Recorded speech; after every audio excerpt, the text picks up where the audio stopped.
நீங்கள் எதிர்பார்த்திருக்கும் முடிவை உங்களுக்கு கொடுக்கும்படிக்கு நான் உங்கள் பேரில் நினைத்திருக்கிற நினைவுகளை அறிவேன் என்று கர்த்தர் சொல்லுகிறார். அவைகள் தீமைக்கல்ல, சமாதானத்துக்கு ஏதுவான நினைவுகளே. எரேமியா 29:11. சமாதானம் பண்ணுகிறவர்கள் பாக்கியவான்கள், அவர்கள் தேவனுடைய புத்திரர் என்னப்படுவார்கள். மத்தேயு 5:9. நீ பயப்படாதே, நான் உன்னுடனே இருக்கிறேன். திகையாதே, நான் உன் தேவன். நான் உன்னை பலப்படுத்தி உனக்குச் சகாயம் பண்ணுவேன்.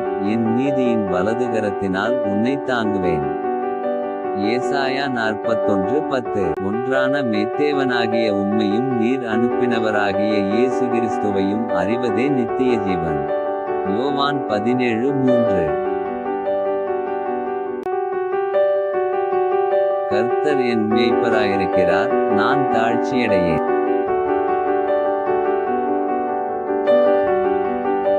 சங்கீதம் 23:1. பரலோக ராஜ்யத்தின் திறவுகோல்களை நான் உனக்கு தருவேன். பூலோகத்திலே நீ கட்டுகிறது எதுவோ அது பரலோகத்திலும் கட்டப்பட்டிருக்கும். பூலோகத்திலே நீ கட்டவிழ்ப்பது எதுவோ அது பரலோகத்திலும் கட்டவிழ்க்கப்பட்டிருக்கும் என்றார். மத்தேயு 16:19. தேவனிடத்தில் அன்பு கூறுகிறவர்களுக்கு சகலமும் நன்மைக்கு ஏதுவாக நடக்கிறதென்று அறிந்திருக்கிறோம். ரோமர் 8:28.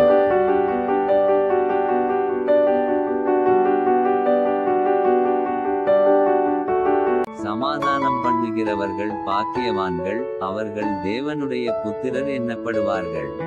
மத்தேயு 5:9. ஆமேன். கர்த்தர் உன்னை ஆசீர்வாதிப்பர்.